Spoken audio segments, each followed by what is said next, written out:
Good day, EUACA friends. This is a short video that is prepared in order to explain and deepen the understanding of this special tool that we have prepared, the so-called ETSIA EUACA peer review form. It's a special tool that we have created in order to assess the entry level of each of you. So in a way that is really tailor-made and person focused for all the experience that you have, all the skills that you have acquired throughout your academic and professional career. So we will assess each student's previous skills, experience, knowledge, and this will help to provide the most personalized learning experience, which will be transferred into a definition of a so-called entry level, which is an entry level that is in line and reference to the European Qualification Framework for Lifelong Learning System. So one out of the eight level. So it's not an examination, it's a general assessment, it's what we can call a self-assessment. The self-assessment must be in a way transferred into numbers which are afterwards translated into training credits that could be the European credit transfer system or the vocational education and trade credit system. So in this way, you will obtain a certain number of credit that has a direct translation into the EQF, European Qualification Framework level. How to assess and how to focus on your own experience. The best way that we found is to transfer your experience into a sort of number of hours according to three macro areas. One macro area which is the practical experience, another macro area which is the formal, non-formal and informal learning experience, and another macro area which is the teaching experience or the managing experience. Management that can be assessed at every level, can be assessed as a team leader of a small group for children, for example, or management in a company or wherever you have exercised your skills as a team leader or manager.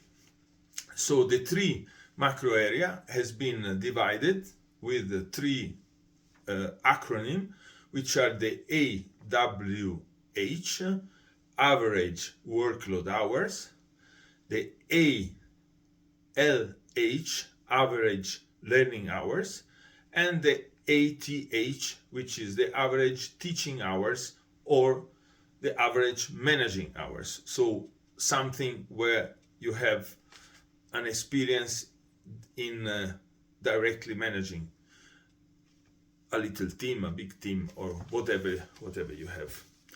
Within the average learning hour, we have divided three sort of learning system, which is the formal learning, so the learning that you may have out of your school, the public school, private school, where you have been through your own academic career, or non-formal learning, which is, for example, gym courses or other sort of courses that are where we have a real teacher, a verified teacher, so someone that gives you positive messages, only positive messages. And then we have another kind of learning that we have included, and is the informal learning that you may have through one system which can be informal and non-verified sources. For example, if you go through some YouTube courses, you may have positive messages or you may have also negative messages. So the informal learning is different from the non-formal learning, because in the informal learning you may learn something which is not 100% safe and verified, and the source is not verified. Anyway, anything is important in order to assess your skills, your knowledge, and your previous experience, because this kind of document is a sort of a document that must give the picture of you today, how you are, and what are your skills, and how you can, after this assessment, improve your skills through one course like this one, different training modules that will fill some of your gaps that are inside your own career, that probably you have missed something here and there. After this, you will have the full picture of you, not just with an entry-level EQF, but with a full EQF, where you will be defined and you will be awarded with a title, which is Grassroots Sports Manager. The area where you have to assess yourself, and this kind of assessment is like I'm going back in the roots of my own career. I'm going back and trying to remember whatever I have done through the years, whatever I've studied, whatever I have learned in different contexts. It can be school, it can be, as we say, a gym, it can be social occasion, it can be like something scout, or you have been in the local first aid rescuing services. Everything is important, because each bit and piece of this is giving you the present EQF skills that are going to be put into value with our system.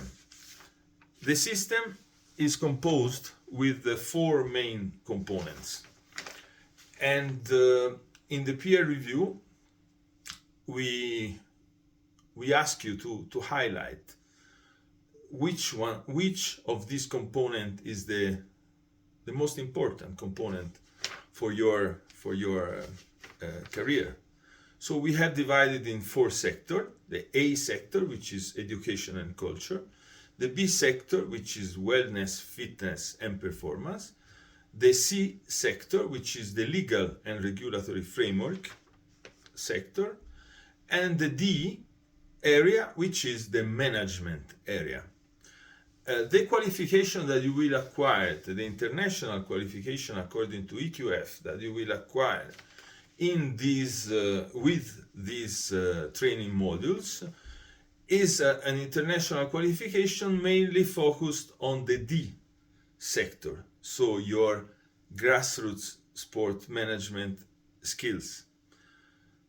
But this means that you can bring and contribute to your own entry level also with the other skills that you have acquired.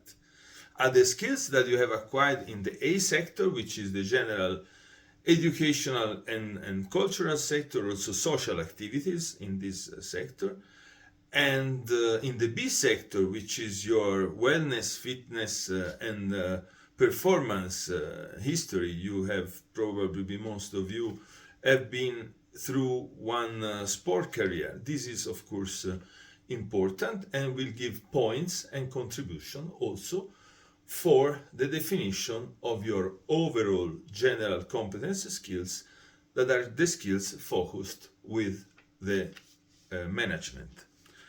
When we have defined the overall management skills like grassroots sport management, you may add as your definition for your special competence acquisition, you may add also one specific competence. For example, you have talent or passion in managing young children sport group.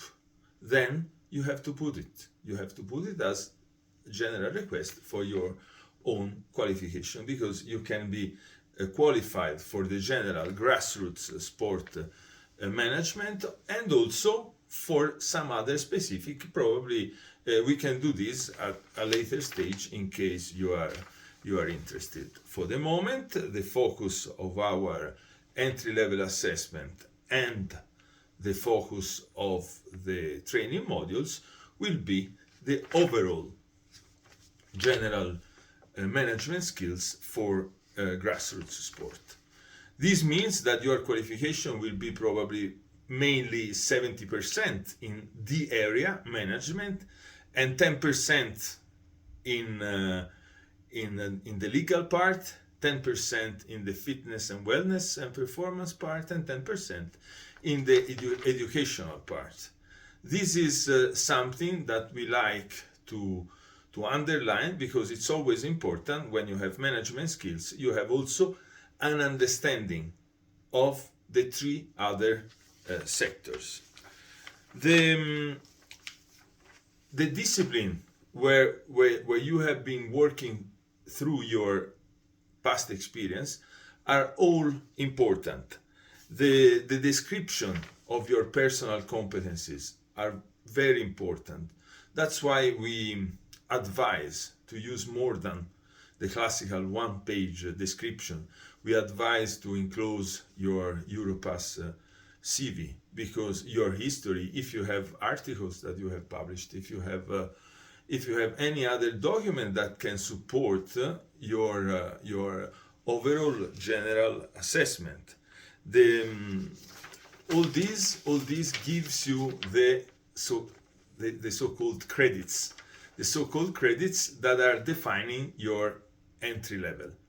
When we have defined your entry level, then afterwards we can more easily provide you with the final verification, validation of the micro credentials and micro credential, and the final certification. So, to summarize, all your experience, professional, sport professional, in amateur sector, if you have worked as a voluntary in different sectors, like I gave the example before in the social sector, professional experience outside the sport, of course it's important, because you have developed your management skills also if you work in non-sport area.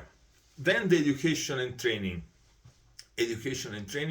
as we said before, defined as ALH, so average learning hours, which have been in the formal school system or the non-formal or informal, as has been clarified before.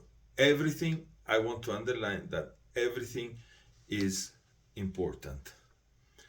When you tell about your history, please always indicate. This is a classical mistake that we have seen in the peer review that we have received up to now. Sometimes some names are missing. Training provider, you must put clearly who has been your training provider, the training institution. The certification body is also important to put beside the training provider. Usually you have training provider, verification institution, validation, and certification institution. Always put everything. Same for your work experience. Who has been your employer? Who has been your manager, your leader? Because all these input are going to be classified in numbers, credits, which will be transferred into a level, an EQF level. We add beside other references that you want to put, as I said before, certificates or even summary of certificates. You don't need to put all specific piece of paper in your file, but at least the summary of certificates with the references. These are very, very important. Then the final and important thing is the final page with the declaration of honor, the declaration of honor with your personal data, the declaration of honor, what are you a candidate for, and then the signature of all the main principles that we share. So, for example, UNESCO principle for the recognition of prior learning, the Healthy Lifestyle for All initiative of the Commission, the Be Active initiative, various initiatives of the European Commission, various initiatives of the UNESCO for the education through sport main principle, fair play principle, the European Commission Pact for Skills, and so on. You will see these listed in the final page where you have to sign. And of course, why a double signature? A double signature is important because first, it's your declaration of honor, and second, since you will be published in an official register, validated by the various institutions around the European Commission, then it's a privacy statement that you want to be published with your name, your title, and so on. Okay, that's all for the moment. We are always online for question. I thank you, everybody that has taken the time to fill in their peer review. I want also to thank all of them that has participated in Group A and Group B live lessons. We are available just in case, if you need further explanation, to provide even more explanation online with a rapid reply service through email or chat, and of course, if you need it before the end, we can also have a very short updated and brush up of the whole system in another live session. All the best, and see you soon from Giovanni Gordiani, the EU-ACA team, ETSIA team, and all the partnership all together.